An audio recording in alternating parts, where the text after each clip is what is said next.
Hay algo que la mayoría de personas nunca se plantea cuando entra a su propia casa. No es el precio del alquiler, no es el tamaño de las habitaciones, no es si hay suficiente luz natural o si los vecinos hacen demasiado ruido por las noches. Es algo más silencioso que todo eso. Algo que no se ve a simple vista, pero que se siente en cuanto cruzas el umbral. Una especie de energía que puede ser densa o liviana, pesada o fluida, estancada o viva. Los japoneses tienen una palabra para describir el flujo invisible que recorre cada espacio habitado. No es una palabra que se traduzca con facilidad al español, porque en nuestra cultura no estamos acostumbrados a pensar en el hogar como un organismo vivo. Pero en Japón y en muchas otras culturas orientales que llevan siglos observando la relación entre el entorno y el destino humano, existe una comprensión profunda de que el lugar donde vives no es neutral. Nunca lo fue. Nunca lo será. Tu casa te habla. Lo que ocurre dentro de esas paredes refleja, amplifica y a veces determina lo que ocurre dentro de ti, y lo que ocurre dentro de ti con el tiempo moldea lo que ocurre en tu vida material. Esto no es magia, no es superstición, es observación acumulada durante miles de años por personas que se tomaron en serio la pregunta de por qué algunas casas parecen prosperar y otras parecen vaciarse lentamente de vida y oportunidades. Hoy voy a hablarte de 12 objetos, 12 elementos que culturas distintas, desde Japón hasta China, desde la antigua Roma hasta la India, han identificado como portadores de una cualidad particular. Una cualidad que tiene que ver con atraer abundancia, proteger el espacio del hogar de energías hostiles y crear las condiciones internas necesarias para que la prosperidad no solo llegue, sino que se quede. No te voy a pedir que creas en nada a ciegas. Te voy a pedir algo mucho más sencillo y mucho más difícil al mismo tiempo. Que observes, que prestes atención a cómo te sientes en los distintos rincones de tu casa. Que notes si hay lugares donde respiras más profundo y lugares donde, sin razón aparente, siempre tienes prisa por salir. Porque esa observación, esa capacidad de leer el espacio que habitas, es el primer paso hacia algo que muy poca gente logra: convertir su hogar en un aliado activo de su prosperidad. Vamos a empezar. Cuando pienso en la relación entre los objetos y la energía del hogar, lo primero que me viene a la mente no es ningún objeto en particular.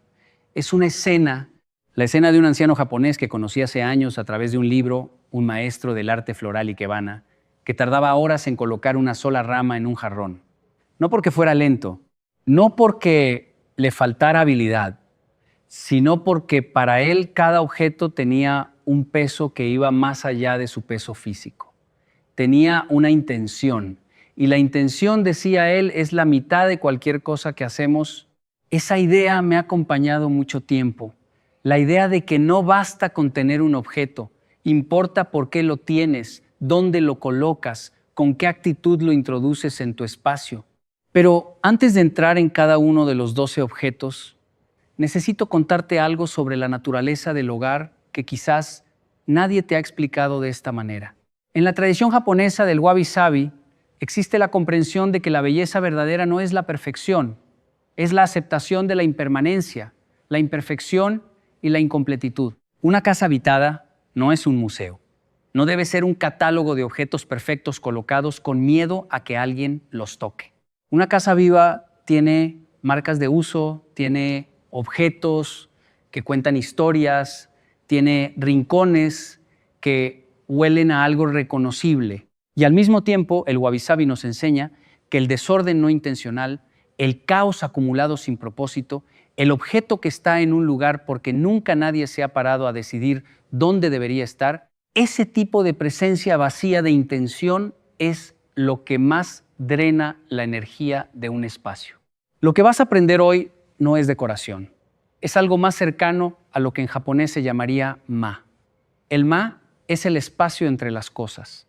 Es la pausa entre las notas de música que hace posible la melodía. Es el silencio que da sentido a las palabras. En arquitectura y en la filosofía del hogar, el ma es la comprensión de que lo que no está también comunica. que el espacio vacío no es ausencia sino presencia de otra cualidad. Cuando introduces un objeto con intención en tu hogar, no solo estás añadiendo algo, estás reorganizando el el espacio invisible que rodea a todas las cosas. Y ese espacio reorganizado cambia cómo te mueves por tu casa, cómo piensas cuando estás en ella, cómo te sientes al despertar por las mañanas y al cerrar los ojos por las noches. Ahora sí, vamos con el primero. El primer objeto del que quiero hablarte es el agua en movimiento. No el agua estancada, no una jarra llena en la encimera que lleva 3 días sin moverse. Hablo de agua que fluye, que circula, que vive. En el Feng Shui, que es el arte chino de armonizar los espacios que tiene más de 3.000 años de historia documentada, el agua representa el flujo de la prosperidad. El ideograma chino para riqueza y el ideograma para agua comparten una raíz común, no es casualidad. Es una observación sobre la naturaleza de la abundancia. La abundancia, como el agua, no se puede atrapar, solo se puede facilitar su flujo. Cuando el agua se estanca, se pudre. Cuando la riqueza se acumula sin circular, sin fluir, sin renovarse, también se pudre en cierta manera. Se convierte en algo que pesa en lugar de algo que libera. Una fuente pequeña de interior, una de esas fuentes de agua que crean un sonido suave y constante, no es solo un elemento decorativo. Es un recordatorio constante, físico y sonoro, de que la prosperidad requiere movimiento, requiere que las cosas entren y salgan, que el dar y el recibir estén en equilibrio. Los maestros del Feng Shui clásico son muy específicos sobre la colocación del agua. La entrada de la casa es considerada el punto donde la energía del mundo exterior entra en contacto con la energía del hogar.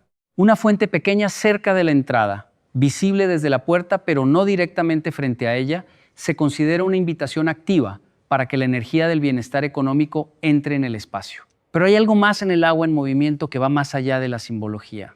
El sonido del agua tiene efectos documentados en el sistema nervioso humano.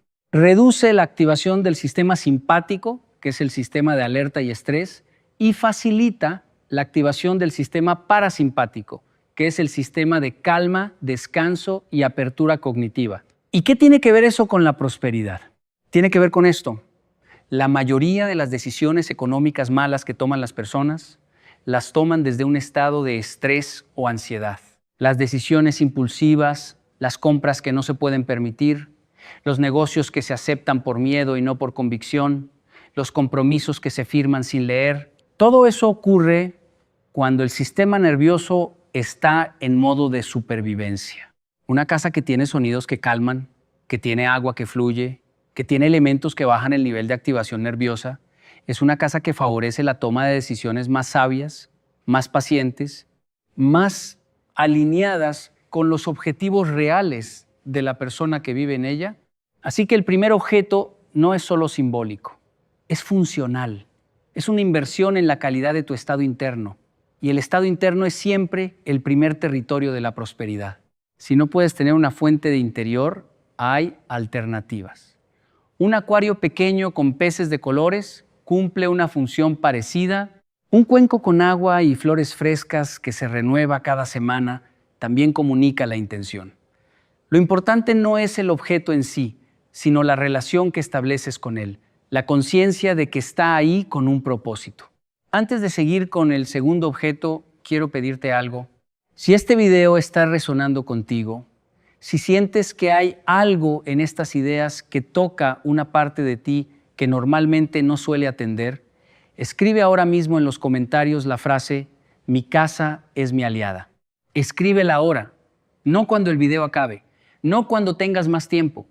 Ahora, mientras esto está fresco en ti, porque hay algo poderoso en el acto de declarar algo en voz alta o en este caso por escrito ante otros.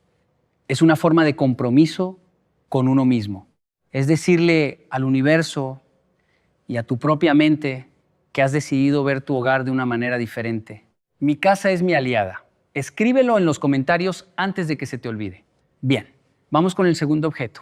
La planta viva, no la planta artificial, no la planta de plástico que se ve perfecta pero que no respira, no crece, no cambia con las estaciones, no necesita cuidado. La planta viva, la que requiere que te acuerdes de ella, que le prestes atención, que le des agua y luz y una mirada de vez en cuando. En la filosofía japonesa del Shinrin-yoku, que se traduce aproximadamente como baño de bosque, la conexión con lo vegetal vivo tiene efectos profundos en la psicología humana. Estudios realizados en universidades japonesas han medido cómo la presencia de plantas en interiores reduce los niveles de cortisol, mejora la concentración, aumenta la sensación de bienestar y disminuye los síntomas de ansiedad. Pero en la tradición del hogar próspero, la planta viva tiene también una dimensión simbólica que va más allá de los beneficios medibles. Una planta que crece es una manifestación visible y continua de que algo vive y prospera bajo tu cuidado. Cada hoja nueva que aparece es un recordatorio de que el crecimiento es posible, de que algo que empezó pequeño puede expandirse, de que la vida, cuando recibe las condiciones adecuadas, tiende naturalmente hacia el florecimiento. Hay plantas que en distintas tradiciones culturales se asocian específicamente con la prosperidad material. La más conocida en Occidente probablemente sea el árbol de jade, la crásula ovata, que en China se llama directamente árbol del dinero, porque sus hojas carnosas y redondeadas se asemejan a las monedas de jade que se usaban en la antigüedad. Pero en la tradición Feng Shui más profunda, lo que importa no es tanto la especie de la planta, sino su estado. Una planta saludable, verde, en crecimiento activo, comunica abundancia de vida. Una planta medio muerta, con hojas amarillas que nadie ha retirado, con tierra reseca que lleva semanas sin agua, comunica descuido, y el descuido en el espacio exterior refleja, amplifica y a veces genera descuido en el espacio interior. Hay un principio que en japonés se expresa con la palabra manote no monogatari, que podría traducirse como la historia que cuentan las manos que cuidan. Lo que cuidas dice quién eres, y quién eres determina lo que puedes atraer a tu vida. Una persona que cuida su planta con constancia, que nota cuando le falta agua, que poda las hojas muertas, que busca el mejor ángulo de luz para que crezca bien, esa persona está practicando algo que va más allá de la jardinería de interior. Está practicando la atención sostenida, la presencia, el cuidado como forma de vida. Y esas mismas cualidades, la atención, la presencia, el cuidado constante, son exactamente las que hacen próspera a una persona en cualquier área de su vida. Coloca tu planta donde la veas a menudo. No la escondas en un rincón porque queda bien en la foto. Ponla en un lugar donde su presencia te recuerde todos los días que bajo tu cuidado las cosas crecen. El tercer objeto que quiero contarte tiene miles de años y ha estado presente en culturas que nunca tuvieron contacto entre sí, lo cual, en mi opinión, es siempre una señal de que estamos hablando de algo que toca una verdad universal. Hablo de la campana de viento, o en su versión japonesa, el furin. El furin es una pequeña campana de vidrio, metal o cerámica que se cuelga en lugares donde puede ser movida por la brisa. Su sonido es delicado, casi imperceptible si no prestas atención. Pero cuando lo escuchas, tiene la cualidad extraña de detener el tiempo por un instante. En Japón, el furin es un símbolo del verano. Su tintineo suave se asocia con la frescura en los días de calor, pero su función en la filosofía del hogar va mucho más allá de la estética estacional. Las campanas, en prácticamente todas las tradiciones espirituales del mundo, tienen la función de clarificar el espacio sonoro. En los templos budistas y sintoístas, las campanas no se tocan simplemente por tradición. Se tocan porque el sonido de la campana, especialmente el sonido que se extiende y luego se desvanece lentamente, tiene la capacidad de interrumpir los patrones de pensamiento habitual y crear un momento de presencia pura. Ese momento de presencia es lo que en meditación se llama el instante anterior al pensamiento, el espacio donde la mente está limpia, sin narrativa, sin juicio, sin miedo. Es brevísimo, pero es real. Y en ese espacio, la sabiduría que normalmente está sepultada bajo la capa de pensamientos compulsivos puede surgir. ¿Qué tiene que ver eso con la riqueza y la protección? Tiene que ver con esto. La mayoría de las personas viven en un nivel de ruido mental constante que les impide escuchar sus propias intuiciones, sus mejores ideas, sus más profundas comprensiones sobre qué deben hacer con su vida y sus recursos. Un hogar que tiene elementos que producen sonidos clarificadores, que interrumpen el flujo automático del pensamiento habitual, es un hogar que facilita el acceso a esa inteligencia más profunda, y esa inteligencia, cuando se escucha y se actúa en consecuencia, tiende a producir decisiones más prósperas, más alineadas, más sabias. En cuanto a la protección, las campanas de viento en muchas culturas asiáticas y también en tradiciones indígenas americanas se han utilizado como protectores del espacio. La idea es que las energías negativas, los pensamientos hostiles que pueden entrar en un espacio, son interrumpidos y dispersados por el sonido. No pueden atravesar la barrera sonora que crea una campana bien colocada. Esto puede sonar simbólico, pero considera esto desde un ángulo más concreto. Cuando entras a una casa donde hay un sonido suave y armonioso, tu estado interno cambia inmediatamente. Tus defensas bajan, tu respiración se hace más profunda, tu actitud se vuelve más abierta. Y cuando tu actitud es abierta, eres más receptivo a las oportunidades, más capaz de ver lo que antes no veías, más dispuesto a tomar riesgos calculados que antes te parecían imposibles. El sonido transforma el estado interno. El estado interno transforma lo que es posible. Cuelga tu furin o tu campana de viento cerca de una ventana que reciba brisa o en la entrada de casa. Y la próxima vez que lo escuches, en lugar de ignorarlo como un ruido de fondo, detente un instante.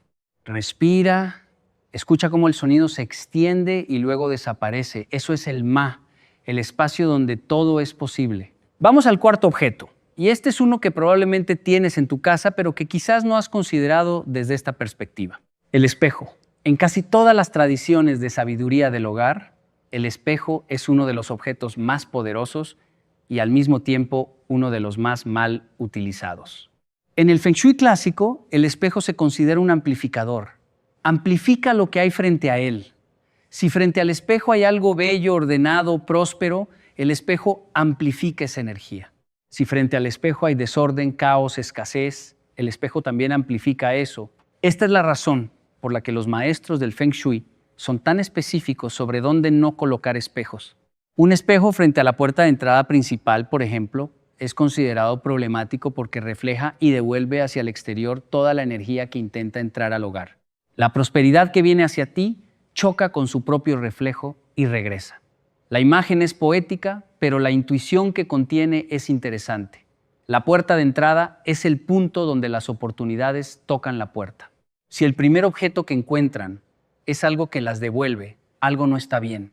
Un espejo que refleja la mesa del comedor, en cambio, se considera muy favorable. La mesa del comedor, en la tradición Feng Shui, representa la abundancia de alimento, de reunión, de celebración compartida. Un espejo que duplica esa imagen está duplicando simbólicamente la abundancia. Pero hay algo más sobre los espejos, que va más allá de su colocación. El estado del espejo importa tanto como su posición. Un espejo sucio, empañado, con manchas que nadie se ha molestado en limpiar, refleja una imagen distorsionada del mundo. Y vivir en un espacio donde los reflejos están distorsionados tiene un efecto sutil pero real en cómo te percibes a ti mismo. La percepción que tienes de ti mismo es, en muchos sentidos, el espejo más importante de todos. Si te percibes como alguien capaz, como alguien que merece prosperidad, como alguien cuyo trabajo tiene valor, esa percepción tiende a generar conductas que confirman esa imagen. Y esas conductas generan resultados, un espejo limpio, claro, bien colocado, que te muestra tu imagen sin distorsión, que refleja lo más bello de tu hogar, es un objeto de poder. No porque tenga magia, sino porque cada vez que lo miras, te muestra quién eres en el mejor sentido posible. La tradición japonesa del mise-en-scène del hogar, que es el arte de componer el espacio visual de una habitación como si fuera una escena de teatro o de cine, los espejos se usan para crear profundidad, para hacer que los espacios pequeños parezcan respirar, para capturar la luz natural y distribuirla por rincones que de otra manera estarían en sombra. La luz es riqueza. La oscuridad es contracción. Un espejo bien colocado que toma la luz del sol y la lleva a los rincones oscuros de tu casa está haciendo algo literalmente poderoso. Está distribuyendo riqueza de manera equitativa por todo el espacio. Revisa los espejos de tu casa. ¿Están limpios? ¿Qué reflejan? ¿Amplifican lo que quieres amplificar? Si no, hoy mismo tienes la oportunidad de cambiar eso. El quinto objeto del que quiero hablarte es uno que en Occidente asociamos principalmente con la relajación o con los rituales espirituales, pero que en la tradición del hogar próspero tiene una función mucho más específica y concreta. Hablo del incienso y los aromas intencionados. Las civilizaciones antiguas lo sabían antes de que la neurociencia pudiera explicarlo. El olfato es el sentido más directamente conectado con el sistema límbico, que es la parte del cerebro donde se procesan las emociones y donde se almacenan los recuerdos más profundos. Un aroma puede cambiarte el estado de ánimo en segundos, puede evocarte un recuerdo que tenías completamente olvidado, puede hacerte sentir en peligro o completamente a salvo, puede abrir tu mente o cerrarla. En Japón existe una tradición llamada Kodo, que se traduce como el camino del incienso, y que es considerada una de las artes refinadas junto al ikebana y a la ceremonia del té. El Kodo no es simplemente quemar incienso, es la práctica de escuchar con la nariz, de prestar atención plena al aroma como si fuera música, de dejarse transformar por él. Los maestros del Kodo distinguen docenas de variedades de madera aromática, cada una con cualidades distintas, y esa distinción no es caprichosa. Cada aroma tiene efectos reales y documentados en el sistema nervioso y en los patrones de pensamiento. El sándalo, por ejemplo, se ha utilizado durante siglos en rituales de prosperidad en India y en el sureste asiático, porque su aroma tiene la capacidad de crear una sensación de seguridad y arraigo que abre la mente a posibilidades que el estado de ansiedad bloquea sistemáticamente. No puedes recibir abundancia desde el miedo. El sándalo ayuda a disolver ese miedo. El jazmín se ha asociado en muchas culturas con la atracción.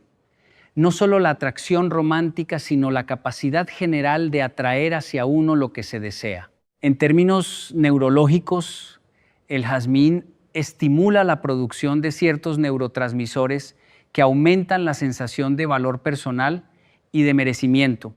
Y el merecimiento, como cualquiera que haya trabajado su psicología sabe, es una de las barreras más comunes entre la persona que eres y la prosperidad que reclamas querer. Si no te sientes merecedor de la riqueza en algún nivel profundo, subconsciente, no importa cuánto trabajes, la riqueza se va a escurrir entre tus dedos una y otra vez porque hay una parte de ti que cree que no le pertenece.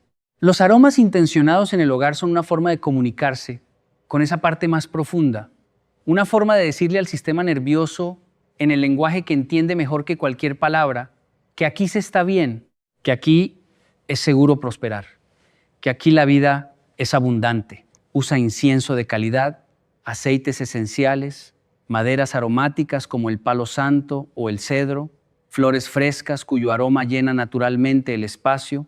Establece una práctica consciente de aromatizar tu hogar con intención, no como rutina automática, como acto deliberado de preparar el espacio para la prosperidad.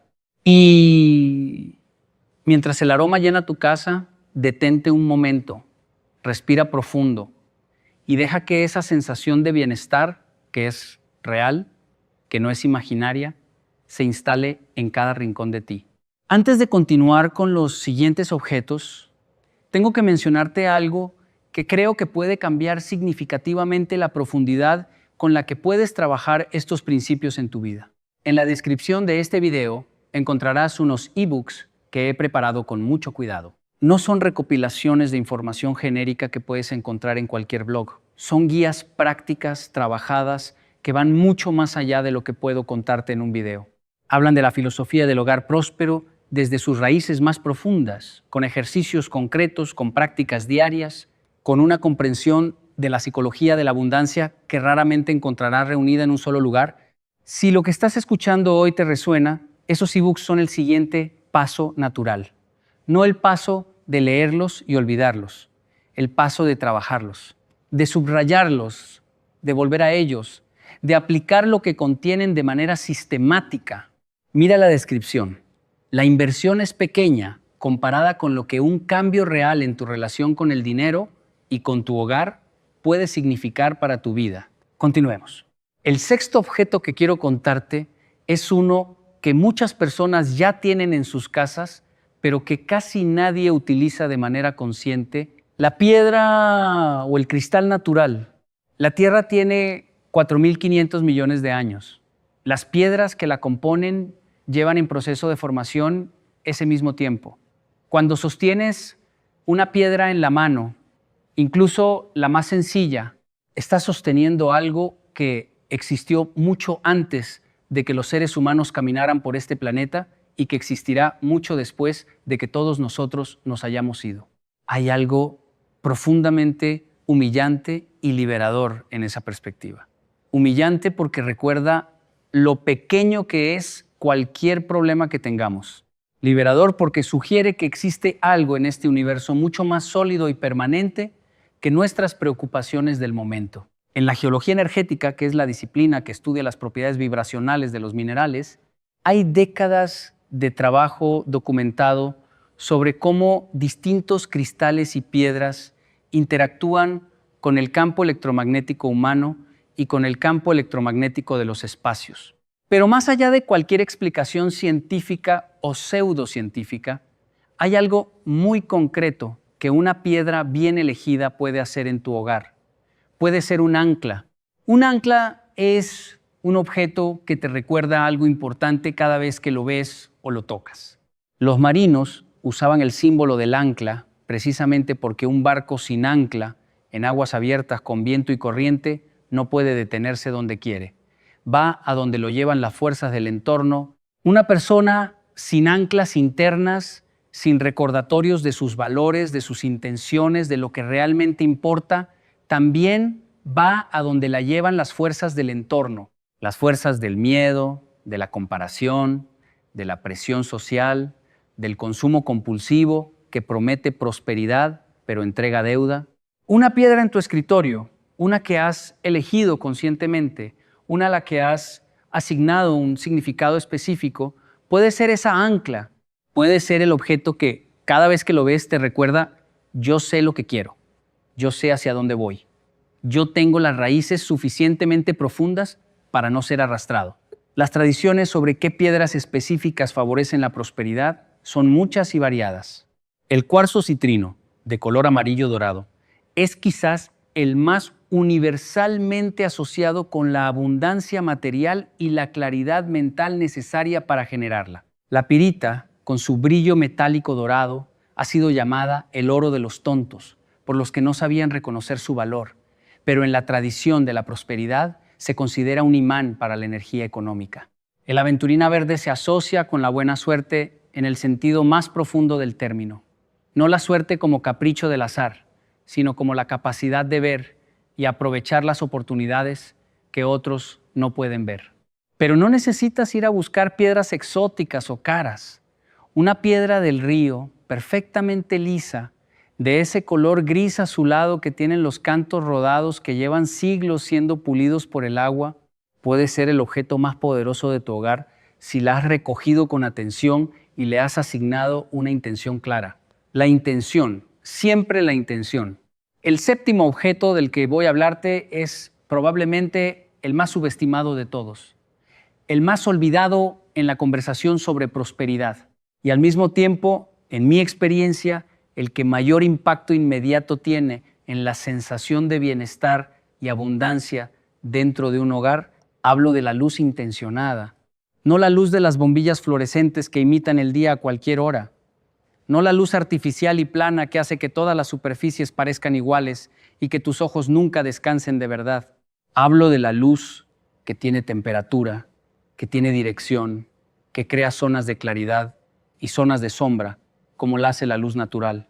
En Japón, la estética de la luz ha sido una preocupación central de la arquitectura y el diseño de interiores durante siglos.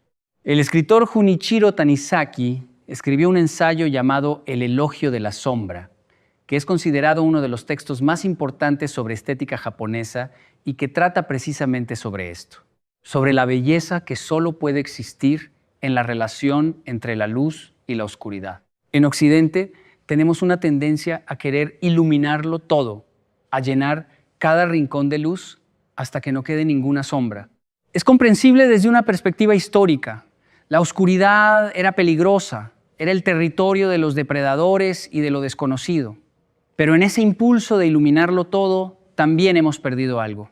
Hemos perdido la capacidad de descansar la vista, de enfocar la atención en lo que realmente importa porque todo tiene la misma intensidad lumínica, de crear en el hogar esa calidad de recogimiento que en inglés se llama cozy y que en danés se llama hige y que los japoneses expresan con el concepto de amae, la sensación de calidez segura que se siente cuando estás en el lugar exacto donde debes estar. Una vela, por ejemplo, es uno de los objetos más poderosos que puedes tener en tu hogar desde la perspectiva de la luz intencionada. La llama de una vela es biológicamente irresistible para el ojo humano. Nuestros cerebros evolucionaron durante cientos de miles de años alrededor del fuego. El fuego era calor, seguridad, comunidad, el lugar donde los relatos se contaban y los vínculos se creaban. Cuando ves una llama, algo en tu sistema nervioso más antiguo reconoce ese lenguaje y responde relajándose, abriéndose, recordando que aquí se está bien. Enciende una vela con intención, no como decoración, no porque queda bonita en la foto. Enciéndela como un acto deliberado de crear un tipo específico de luz en tu espacio. Y siéntate frente a ella durante 5 minutos sin hacer nada más, sin el teléfono, sin la televisión, sin la lista mental de lo que tienes que hacer mañana. Solo la llama, solo tú, solo ese diálogo antiguo y silencioso entre el fuego y la parte de ti que tiene siglos de historia en la sangre. Eso no es espiritualidad esotérica, es neurología. Es el reconocimiento de que tu sistema nervioso funciona mejor cuando le das lo que genuinamente necesita. Y lo que necesita, entre otras cosas, es ese tipo de luz que tiene temperatura y movimiento y la impredecibilidad viva de algo que respira. Desde la perspectiva de la protección, el fuego ha sido considerado en todas las culturas como un agente purificador. El calor destruye aquello que no debería estar. La llama transforma. Lo que entra en el fuego no sale igual. Cuando enciendes una vela en tu hogar con la intención de que el espacio sea purificado y protegido, estás participando en una tradición que se remonta al origen mismo de la civilización humana. No importa en qué crees o en qué no crees, importa la intención, importa la atención, importa el acto deliberado de decirle a tu espacio y a ti mismo, esto importa. Le presto atención, lo cuido. Vamos con el octavo objeto. Este me gusta especialmente porque combina lo estético, lo filosófico y lo práctico de una manera que pocas cosas consiguen. Hablo del símbolo de abundancia que refleja tu propia historia. En muchas casas que visité a lo largo de mi vida, encontré algo que inicialmente me resultaba difícil de articular. Había casas llenas de objetos hermosos, caros incluso, perfectamente decoradas según las tendencias del momento, y sin embargo algo en ellas se sentía vacío, como habitaciones de hotel muy bien diseñadas pero sin alma. Y luego había casas más modestas, con muebles que no combinaban perfectamente y paredes pintadas de colores que no eran exactamente los que recomendaría ningún interiorista, pero que irradiaban algo que solo puedo llamar presencia, calor, la sensación de que aquí vive alguien real, con una historia real, con cosas que genuinamente le importan. La diferencia entre unas casas y otras no era el dinero, era la narrativa personal. Las casas con alma tenían objetos que contaban historias, no objetos comprados para parecer sofisticado o para seguir una tendencia, objetos que significaban algo. El cuadro que pintó el abuelo que murió hace 20 años, la cerámica que se trajo de un viaje que cambió la manera de ver el mundo, la foto de la primera vez que se logró algo que parecía imposible, el libro con las páginas dobladas y las notas al margen de una época en que se estaba buscando algo con urgencia. En la filosofía japonesa, los objetos que llevan historia propia tienen una cualidad que se llama mono no aware. Esta expresión, que se traduce aproximadamente como la melancolía de las cosas, es una de las ideas estéticas más profundas de la cultura japonesa. Hace referencia a esa sensación agridulce que produce la belleza de lo que tiene historia, de lo que ha envejecido, de lo que lleva las marcas del tiempo vivido. Un objeto con mono no aware no es solo un objeto, es un portador de memoria, de experiencia, de continuidad. Y esa continuidad, ese sentido de que venimos de algo y vamos hacia algo y que nuestra historia tiene coherencia, es una de las bases más sólidas de la prosperidad psicológica. Las personas que tienen claro quiénes son y de dónde vienen, que tienen un sentido sólido de continuidad narrativa de su propia vida, toman decisiones económicas más coherentes. Se permiten esperar por lo correcto en lugar de aceptar lo primero que llega. Se permiten decir no a lo que no les sirve porque tienen suficiente base interior para aguantar la incomodidad transitoria de renunciar a algo. El símbolo de abundancia personal no tiene que ser caro, no tiene que ser antiguo, no tiene que ser convencionalmente bello, tiene que ser verdadero, tiene que ser tuyo, tiene que decirte algo cuando lo miras que ningún otro objeto puede decirte. Busca ese objeto o recuérdalo si ya lo tienes. Ponlo en un lugar de honor en tu hogar, no en un cajón, no en una caja, no en el desván, en un lugar donde lo veas todos los días. Y cuando lo veas, recuerda la historia que lleva, recuerda quién eres, recuerda lo que has superado para llegar donde estás. Eso es prosperidad también, no solo la que está por venir, la que ya está. Llegamos al noveno objeto y este es uno que tiene una presencia muy concreta en la tradición japonesa y también en tradiciones africanas, indígenas y mediterráneas, el objeto protector de la entrada. En Japón, los templos sintoístas tienen a sus lados figuras de animales guardianes. Los perros leones, llamados komainu, están siempre colocados en pares. Uno tiene la boca abierta, uno tiene la boca cerrada. El que tiene la boca abierta pronuncia el primer sonido del universo. El que tiene la boca cerrada guarda el último. Juntos representan el ciclo completo de la existencia y su presencia en la entrada del templo comunica: aquí el espacio está protegido. Aquí no entran fuerzas que no hayan sido invitadas. En la tradición del hogar, esta idea del guardián de la entrada tiene equivalentes en prácticamente todas las culturas. En el Mediterráneo, el ojo de Nazar, ese amuleto de vidrio azul con forma de ojo, se coloca en las entradas de las casas para devolver la mirada de la envidia, que en muchas culturas mediterráneas se considera una fuerza real capaz de dañar la prosperidad de una familia. En muchas tradiciones africanas y afrodescendientes, plantas específicas colocadas junto a la puerta de entrada tienen la función de filtrar qué energías pueden entrar y cuáles no.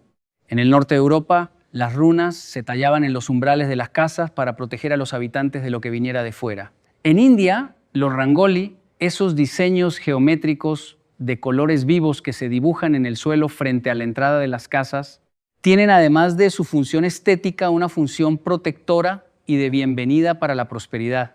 Lo que todas estas tradiciones comparten es la comprensión de que la entrada de la casa es un umbral, una membrana entre el mundo exterior, que es vasto, impredecible y no siempre amigable, y el mundo interior del hogar, que debe ser un espacio de seguridad, crecimiento y abundancia. Cuidar esa membrana, dotarla de objetos con intención protectora, es una forma de tomar responsabilidad activa sobre la calidad energética de tu hogar.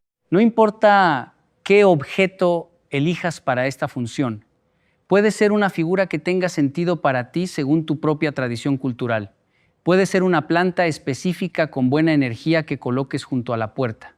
Puede ser un cuadro o una imagen que para ti represente protección y bienvenida. Puede ser simplemente asegurarte de que el área de la entrada de tu casa esté siempre limpia, bien iluminada, ordenada, sin la acumulación de zapatos y paraguas y abrigos que crean un caos que es lo primero que te recibe cuando llegas a casa. Porque ese caos que te recibe en la entrada no es neutro. Es lo primero que tu sistema nervioso procesa cuando llegas a tu hogar. Si lo primero que ves es desorden, tu cerebro recibe el mensaje de desorden antes de haber cruzado completamente el umbral. Y ese mensaje tiñe tu estado interno para el resto de la tarde, de la noche, del tiempo que pasas en tu espacio. Cuida la entrada. Ponla en el centro de tu atención cuando pienses en cómo mejorar tu hogar, porque la entrada es la primera conversación que tu casa tiene contigo cada día. El 10º objeto del que quiero hablarte conecta de manera directa con uno de los principios más fundamentales de la filosofía japonesa, el principio del espacio vacío como forma de plenitud. Hablo del cuenco o recipiente vacío. Esto puede parecer paradójico a primera vista. ¿Cómo va a atraer riqueza algo que está vacío?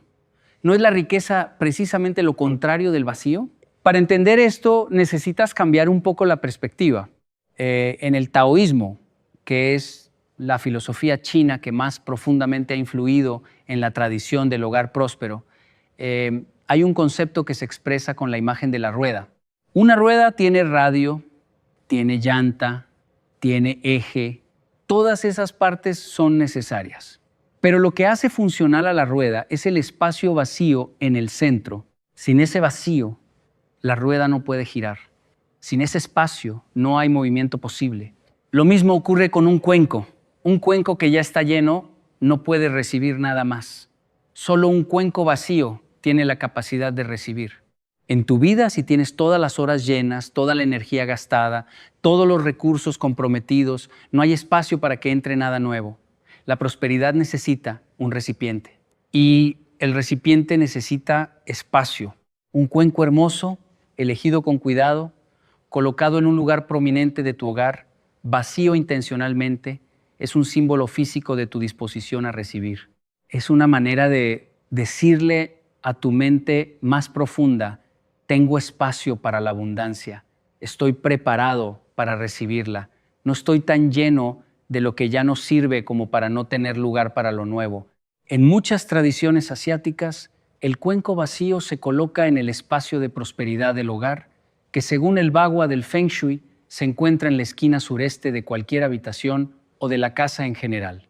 Se puede llenar simbólicamente con monedas, con arroz, con piedras de prosperidad, pero también se puede dejar completamente vacío como declaración de apertura.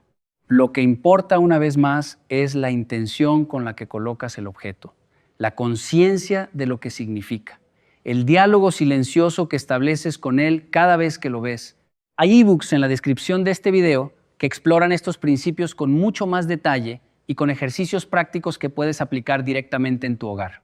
Si llevas tiempo queriendo hacer un cambio real en tu relación con la prosperidad, con el dinero, con la abundancia, y no solo leer sobre ello, sino practicarlo de manera sistemática, esos recursos pueden ser exactamente lo que necesitas.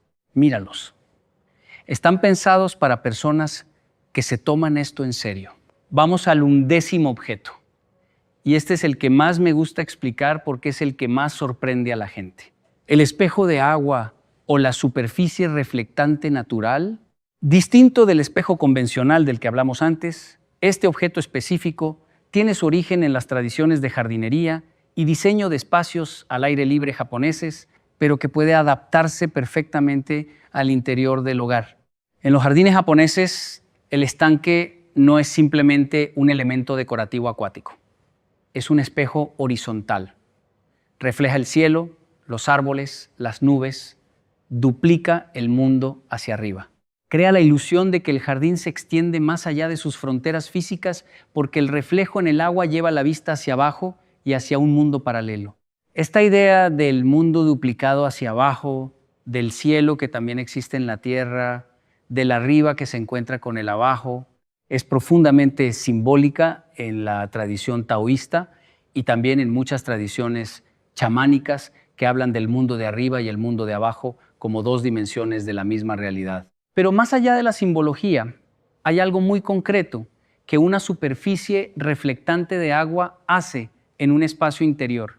Una bandeja baja, de madera oscura o de cerámica, llena de agua tranquila, con quizás algunos pétalos de flor flotando sobre la superficie, con 1 o 2 velas que se reflejan en el agua, creando esa duplicación de la llama, transforma completamente la calidad visual y sensorial de cualquier espacio. El ojo humano responde al reflejo del agua de manera diferente a como responde a cualquier otra superficie. Hay un estudio fascinante de la Universidad de Sussex que demostró que el cerebro humano procesa las imágenes reflejadas en agua con una activación diferencial en las áreas asociadas con la creatividad y la contemplación, distintas a las que se activan cuando procesamos imágenes directas.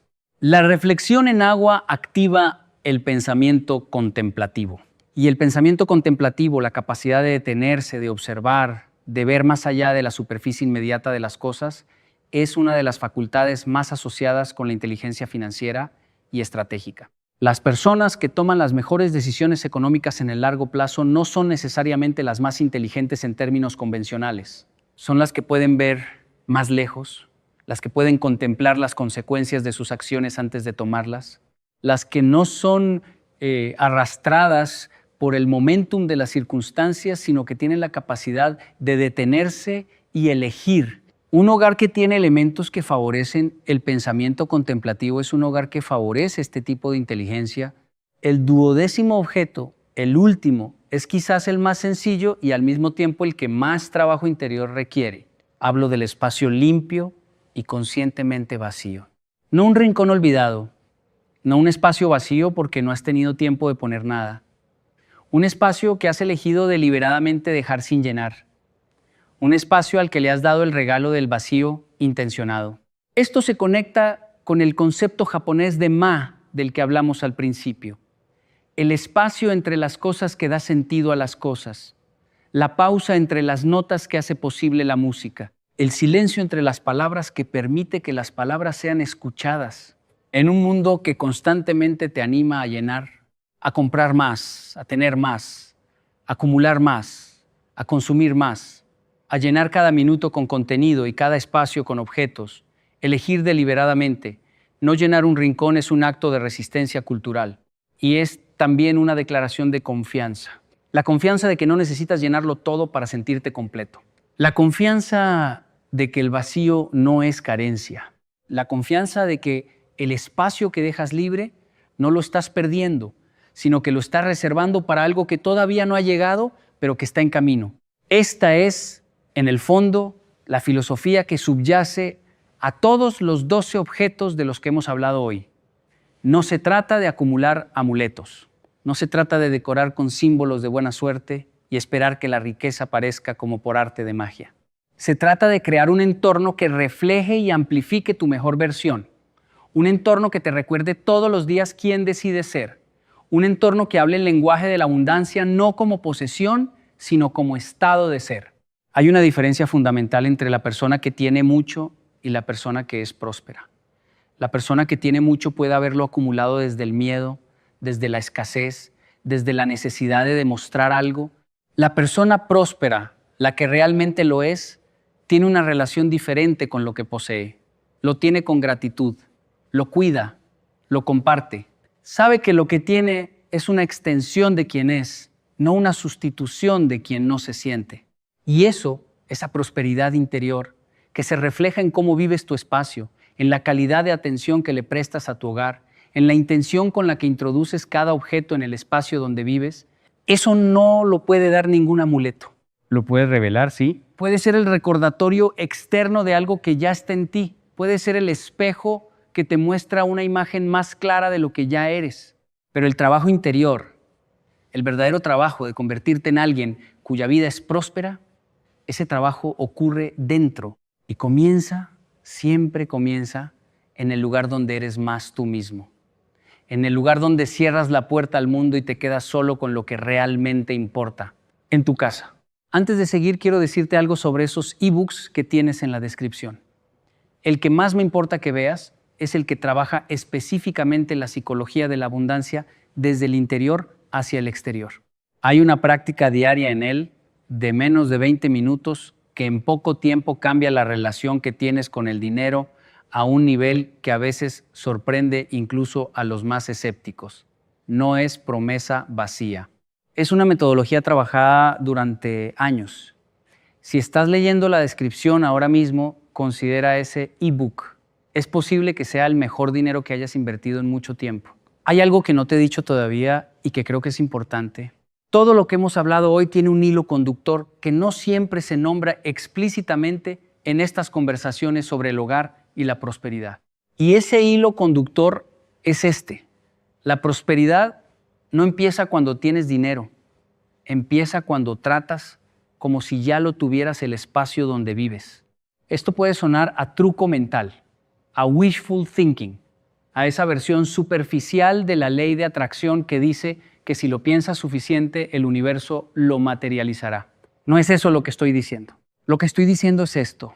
Las personas que cuidan su hogar aunque sea pequeño, que mantienen sus espacios limpios y ordenados aunque tengan poco, que introducen elementos de belleza y significado aunque su presupuesto sea limitado, esas personas están practicando una forma de relación con su vida que tiene consecuencias reales y verificables. La consecuencia principal es esta: cuando te tratas bien a ti mismo, cuando cuidas tu entorno como si mereciera ser cuidado, cuando vives como si tu vida valiera la pena ser vivida con atención y con dignidad, tu autoestima cambia, tu percepción de lo que mereces cambia, y esa percepción cambia las decisiones que tomas, las oportunidades que ves y las que no ves, las personas que atraes a tu vida y las que alejas, los riesgos que te permites tomar y los que rechazas por miedo. Esto no es magia, es psicología. Y la psicología, cuando se aplica con consistencia en la dirección correcta, produce resultados que desde afuera pueden parecer mágicos, pero que desde adentro tienen toda la lógica del mundo. Así que cuando vuelvas a casa hoy, o mañana, o cuando termine este video, te propongo algo concreto. Entra a tu casa como si fuera la primera vez que la ves. No con los ojos de la costumbre, que ya no ven nada porque todo está catalogado como familiar y por lo tanto invisible. Entra con la mirada fresca de alguien que acaba de llegar de un largo viaje y que ve el espacio sin los filtros del hábito. ¿Qué es lo primero que sientes? ¿Qué te recibe? ¿Qué dice ese espacio sobre quien lo habita? ¿Qué te gustaría cambiar? ¿Que ya está bien, quizás mejor de lo que habitualmente reconoces?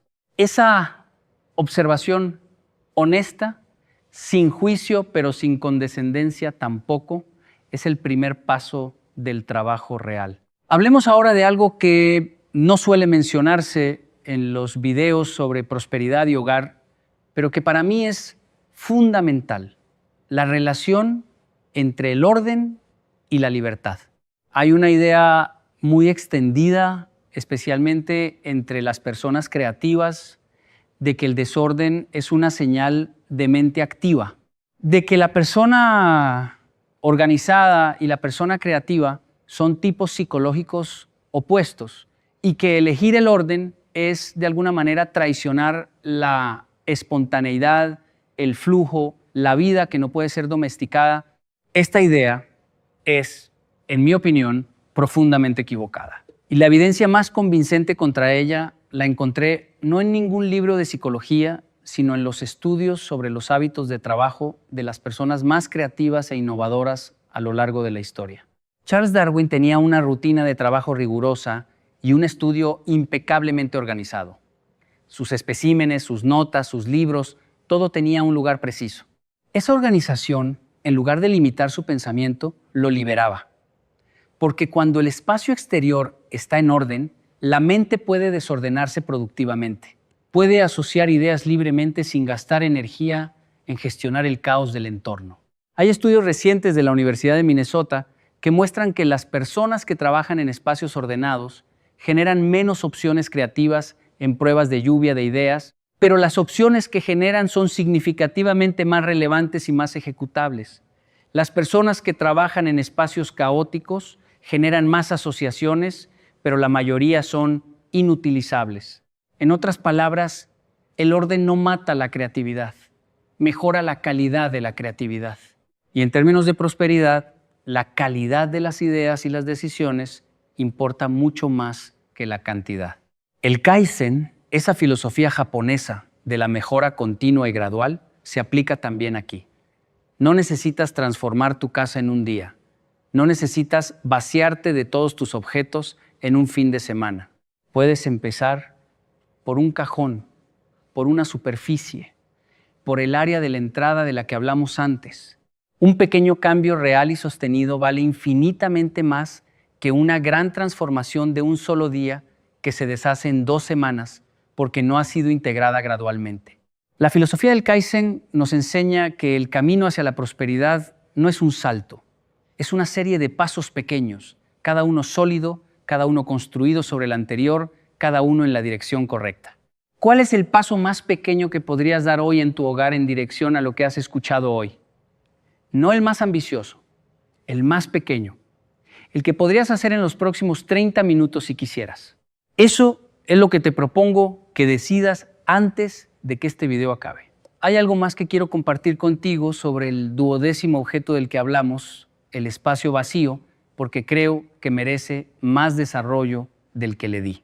En la arquitectura tradicional japonesa, específicamente en el diseño de las casas de té que fueron creadas para la ceremonia del Chado, hay un principio que el arquitecto y maestro del té Rikyū estableció con precisión hace más de 4 siglos. El principio es este: la sala de té debe ser tan pequeña que no haya lugar para que entre nada innecesario, física o emocionalmente. Rikyū diseñó salas de té tan pequeñas que para entrar en ellas había que agacharse. El niwa, la puerta de entrada, era tan baja que incluso los señores feudales, los samuráis, con sus espadas y sus armaduras, debían doblar la rodilla y bajar la cabeza para entrar. Esto no era un accidente, era una declaración. Al entrar a la sala de té, todos son iguales. Todos dejan afuera el estatus, el poder, las armas, las pretensiones. Solo se entra con lo que realmente se es. Y ese espacio pequeño, despojado, sin ningún objeto que no tenga una razón precisa de estar allí, creaba una experiencia de tal intensidad de presencia que los que la practicaban regularmente describían sus efectos como transformadores. No porque hubiera algo especial en el té, no porque la sala tuviera ningún poder sobrenatural, sino porque en un mundo constantemente saturado de objetos, de roles, de expectativas, de ruido, tener un espacio donde no había nada superfluo generaba una claridad de percepción que era casi imposible de alcanzar en cualquier otro contexto. Esa claridad de percepción, ese estado de presencia pura sin el ruido habitual, es donde nacen las mejores decisiones, las más sabias, las más alineadas con lo que realmente se quiere y con lo que realmente se es. No te pido que construyas una sala de té, te pido que consideres si hay un rincón de tu hogar que pueda tener esa cualidad, un espacio donde intencionalmente no haya nada innecesario, donde vayas cuando necesites pensar con claridad, donde el vacío sea el anfitrión y tu mente sea el invitado. Ese rincón puede ser el transformador más poderoso de tu hogar. No a pesar de que esté vacío, precisamente porque lo está. Quiero hablar ahora de la relación entre estos 12 objetos. Y algo que casi nunca se menciona en este tipo de conversaciones, pero que considero esencial: la relación entre el hogar y el cuerpo. En la medicina tradicional china, que es el mismo sistema de pensamiento que dio origen al Feng Shui y a muchas de las tradiciones del hogar próspero, el cuerpo y el entorno son un continuo. No hay separación real entre el estado físico de la persona y el estado físico del espacio que habita. Si tu cuerpo está en tensión crónica, ese estado de tensión se refleja en cómo organizas tu espacio, en los objetos que acumulas, en los que no puedes tirar, en el desorden que toleran sin que te perturbe, porque el desorden externo se corresponde con un desorden interno al que ya te has acostumbrado. Y en sentido contrario, un espacio que cambia empieza a cambiar también el cuerpo que lo habita, no de manera milagrosa, de manera gradual, acumulativa, real. Cuando limpias tu espacio, limpias también algo en ti, no como metáfora, como hecho verificable en tu propio sistema nervioso. Esto es lo que la tradición japonesa del Soji, la limpieza como práctica espiritual, lleva siglos sabiendo. El Soji no es simplemente barrer el suelo o limpiar las ventanas, es una práctica de atención, de cuidado, de relación consciente con el espacio que habitas. Cuando en los templos zen, los monjes pasan horas limpiando espacios que ya están perfectamente limpios, no están haciendo algo inútil, están practicando la presencia, están cultivando la atención que luego aplicarán a cualquier cosa que hagan. Están manteniendo una relación viva con su entorno en lugar de tratarlo como fondo neutro e invisible. ¿Cuándo fue la última vez que limpiaste tu casa no como tarea, sino como práctica, con atención plena? Con la conciencia de que cada superficie que limpias está comunicando algo sobre cómo valoras el espacio que te contiene. Esta no es una pregunta retórica, es una invitación real. Prueba algo esta semana.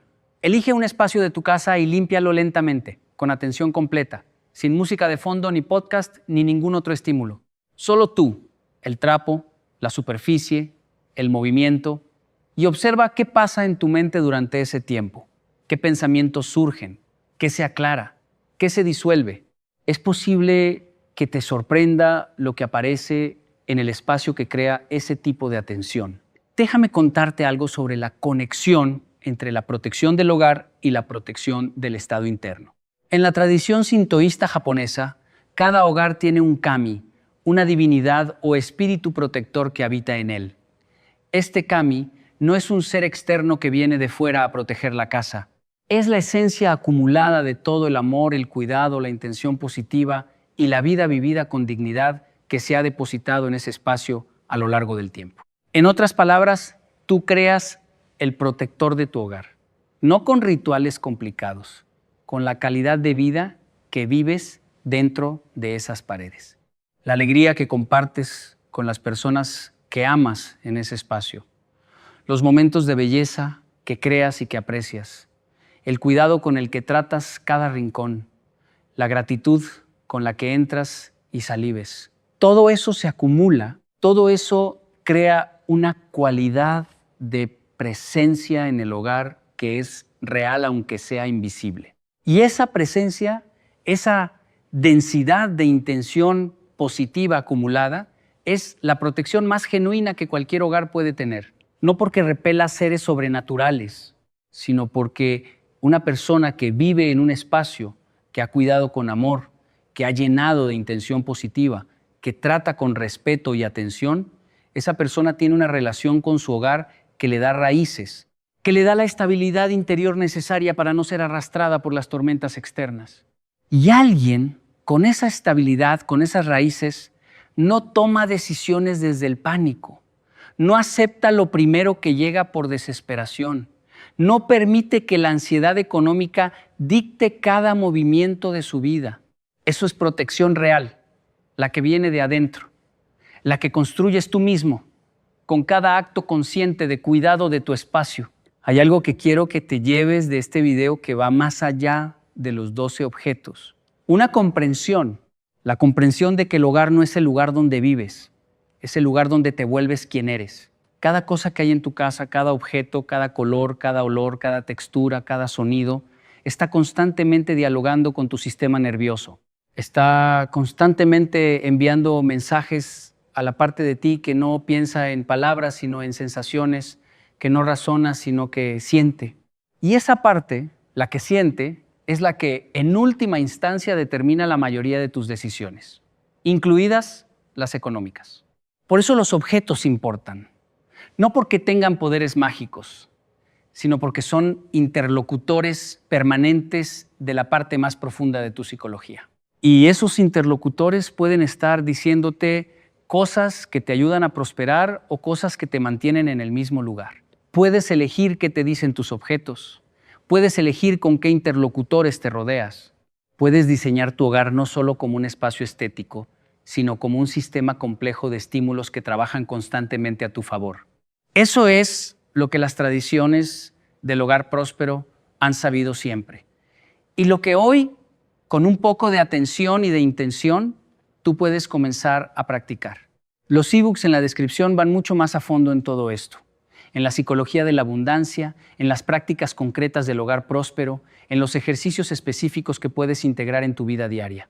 Si eres de las personas que no se conforman con entender las ideas superficialmente, sino que quieren trabajarlas en profundidad, esos recursos son para ti, están ahí. El primer paso siempre es el más importante. Volvamos a los 12 objetos un momento y hagamos algo que creo que puede ser valioso. Un recorrido rápido por todos ellos, no para repetir lo que ya dijimos, sino para darte una perspectiva diferente, la perspectiva de lo que tienen en común. El agua en movimiento, la planta viva, la campana de viento, el espejo bien colocado, el aroma intencionado, la piedra o cristal natural, la luz intencionada, el símbolo de tu propia historia, el guardián de la entrada, el cuenco o recipiente vacío, la superficie reflectante de agua, el espacio conscientemente vacío. ¿Qué tienen en común? A primera vista parecen muy distintos. Pertenecen a tradiciones diferentes, tienen funciones simbólicas diferentes, tienen orígenes culturales diferentes, pero todos comparten algo. Todos requieren atención para funcionar. El agua en movimiento necesita que la mantengas limpia y funcionando. La planta viva necesita que te acuerdes de ella. La campana de viento necesita que en algún momento te detengas a escucharla. El espejo necesita que lo limpies y que pienses dónde lo colocas. El aroma necesita que lo elijas con cuidado y que lo percibas con conciencia. La piedra necesita que la hayas elegido con intención. La luz necesita que la diseñes en lugar de simplemente tolerarla. El símbolo de tu historia necesita que te hayas tomado el tiempo de identificar qué objeto lo representa. El guardián de la entrada necesita que cuides ese espacio. El cuenco vacío necesita que hayas elegido dejarlo vacío en lugar de llenarlo por costumbre. La superficie de agua necesita que la prepares y que la mantengas. El espacio vacío necesita la resistencia activa de no llenarlo. En todos los casos, el objeto no hace nada solo. El objeto es el catalizador. Tú eres el agente. La prosperidad, la verdadera, nunca llegó a nadie que solo preparó el espacio y luego se sentó a esperar. Llegó a quienes prepararon el espacio, cultivaron el estado interno adecuado, desarrollaron las capacidades necesarias, tomaron las decisiones correctas, persistieron cuando todo parecía estancado y supieron reconocer y aprovechar las oportunidades cuando aparecieron. Los objetos de prosperidad te ayudan con el estado interno, con la consistencia de tu atención, con la calidad de tu presencia en tu propio espacio y en tu propia vida. El resto, el trabajo externo, las decisiones, las acciones, el esfuerzo sostenido, eso sigue siendo tuyo. Pero un estado interno, sólido, construido en un hogar que trabaja a tu favor, hace que todo ese trabajo externo sea más efectivo, más enfocado, más coherente. Esa es la promesa real de estos 12 objetos. No que hagan el trabajo por ti, sino que te ayuden a ser el tipo de persona que puede hacer ese trabajo de la mejor manera posible. Quiero hablarte ahora de algo que sucede cuando empiezas a aplicar estos principios de manera consistente. Algo que muchas personas reportan y que inicialmente puede sorprender. El cambio no viene solo en lo económico, viene primero en lo interior. Hay una etapa inicial que podría llamarse la etapa del descubrimiento. En ella empiezas a ver tu casa con ojos nuevos. Notas cosas que antes habías dejado de ver porque estaban tan integradas en el paisaje cotidiano que se habían vuelto invisibles. El cajón que lleva 2 años sin poder cerrarse bien porque está lleno de cosas que no usas. La esquina del salón donde se acumulan objetos que no sabes dónde poner. El espejo sucio que nadie limpia. La planta que está medio muerta y que cada vez que la miras produce una vaga sensación de culpa. Ese proceso de ver lo que está antes de cambiarlo es ya en sí mismo transformador, porque ver algo con claridad es el primer paso inevitable hacia cambiarlo. Luego viene lo que yo llamaría la etapa del vaciado, el momento en que decides qué sale de tu espacio. Esta es, para muchas personas, la etapa más emocionalmente cargada, porque los objetos llevan historia, llevan recuerdos, llevan identidades que quizás ya no son las tuyas, pero que cuesta desprender. Aquí la filosofía de Marie Kondo, que en muchos sentidos es una expresión contemporánea de principios muy antiguos japoneses, ofrece una guía útil. No preguntes si el objeto es útil, pregunta si te produce alegría. Si al tenerlo en tus manos sientes algo que se expande o algo que se contrae, lo que se expande, quédate. Lo que se contrae, da las gracias y deja ir. Esta práctica de dejar ir lo que ya no sirve es, en el nivel más profundo, una práctica de confianza. La confianza de que Lo que necesitas vendrá cuando le hayas hecho espacio. La confianza de que no necesitas aferrarte a todo lo que tuviste para seguir siendo quien eres. Y esa confianza, aplicada a los objetos, tiende a extenderse naturalmente a otras áreas de la vida, a las relaciones que ya no nutren, a los hábitos que ya no sirven, a las identidades que te quedaron pequeñas. Soltar el objeto es practicar soltar. Y la capacidad de soltar es una de las habilidades más raramente cultivadas y más profundamente necesarias para prosperar. La tercera etapa podría llamarse la etapa de la introducción consciente. Cuando el espacio ha sido vaciado de lo que no sirve, cuando hay un generoso y respirable, entonces comienza el trabajo de introducir uno a uno, con atención y con propósito, los objetos que quieres que dialoguen contigo desde tu hogar. Cada uno de estos 12 objetos puede ser introducido gradualmente, no todos a la vez, no como lista de compras para un fin de semana. Uno, cuando sientas qué es el momento, con la pregunta de dónde quieres que esté y por qué, con la conciencia de qué quieres que te recuerde cada vez que lo veas. Este proceso puede llevar meses, puede llevar años, y eso está bien, porque lo que estás construyendo no es una decoración, es una relación viva con tu espacio. Y las relaciones vivas se construyen despacio, con atención sostenida, con la disposición a revisarlas y ajustarlas cuando cambian las circunstancias o cuando cambias tú. Porque tú cambias y tu hogar debe cambiar contigo. Un hogar estático, un hogar que se quedó congelado en quien eras hace 10 años porque nunca has revisado qué hay en él y por qué, es un hogar que en cierta manera te mantiene en quien eras hace 10 años. Los objetos son anclajes también en ese sentido.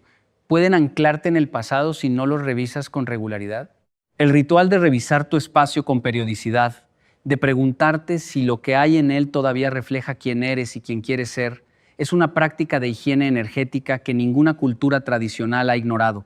En muchas tradiciones orientales, la llegada del Año Nuevo es el momento para esta revisión.